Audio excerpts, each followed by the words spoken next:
Technically, I'd be pro-choice, but you know what? I'm also pro-life because I care about lives. So, if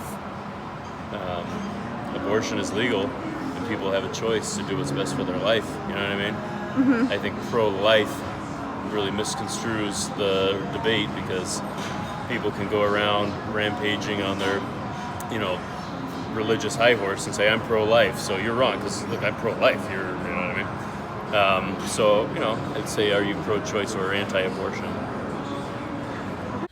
Personally, I'm pro-choice, and legally I believe the person that's carrying the baby should be pro-choice as well because they have the right to their body. Pro-choice. I mean, if you want to do it, go for it. Federal issue. I think it should be a state-to-state issue because there are different little things that can be adjusted within the state regarding these abortion laws. I think it's a federal issue because it is. Yes. I do. I guess, if you can pay for it, then do it. Feel differently about them or think different? Well, my mom got an abortion when she was younger, and it made me feel sad for her because,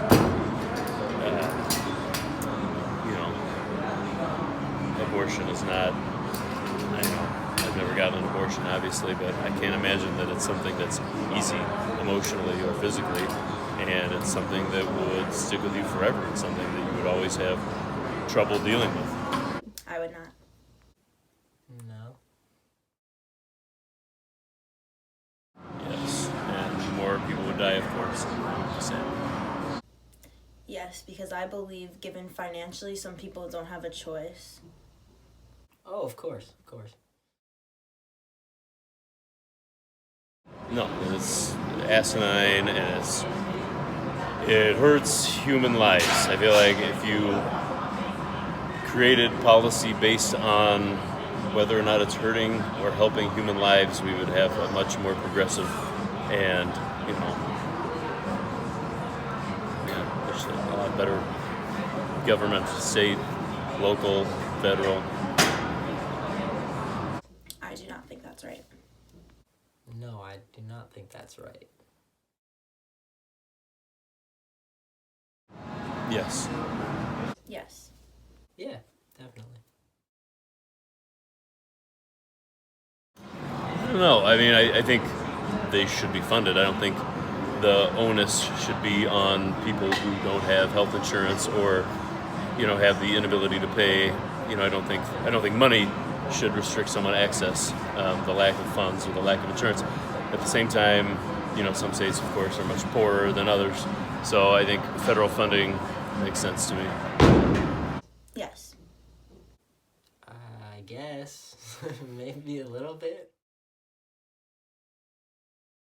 I don't think it should be required, but if anyone I knew were getting an abortion, I would say that, I think counseling would be a great idea. Not counseling to be like, should you keep the baby or not, which isn't a bad idea, of course, to talk to some people who you trust and make a decision that's right for you, but also, it is something that can impact you emotionally, and the impact can be significant. So,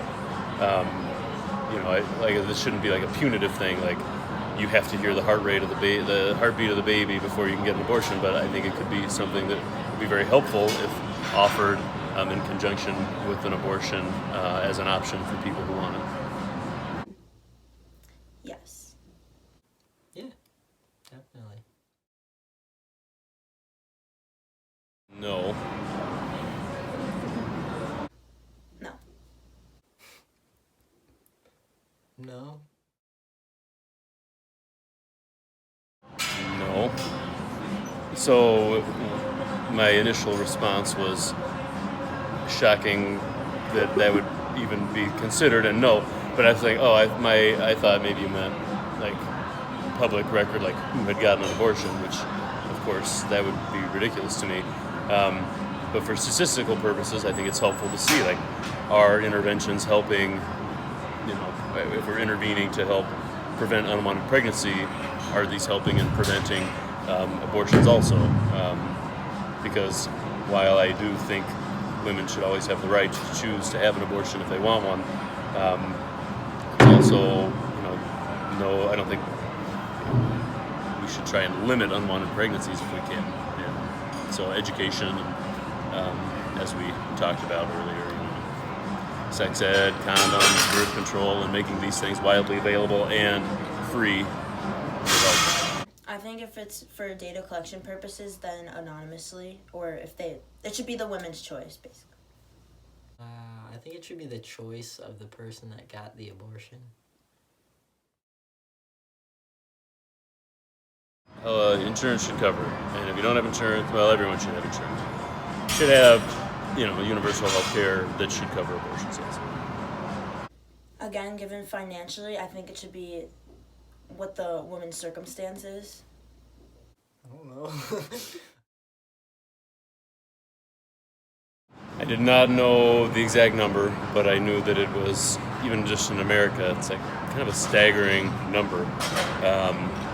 And I can see that, if you're an anti-abortion person, you just see this number and you think, oh my God, we have to stop this.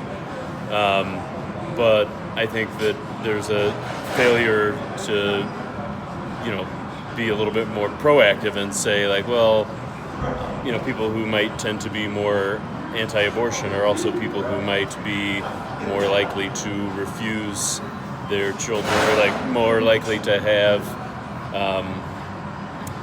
no sex ed in their school, so they don't or not give access to things like condoms or birth control when we know that kids are going to have sex. Not every teenager has sex, but it happens, and if kids don't have access to birth control, then they're going to have unwanted pregnancies.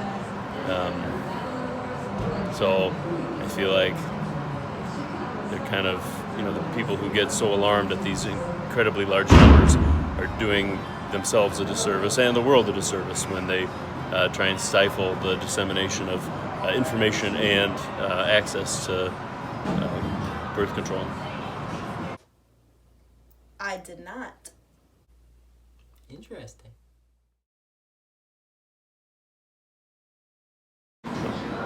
No. No idea. It's about 1 in 4. That's a lot. It's about 1 in 4. 1 in 4 women have an abortion by the age of It's 25. At least one. It's 1 in 4.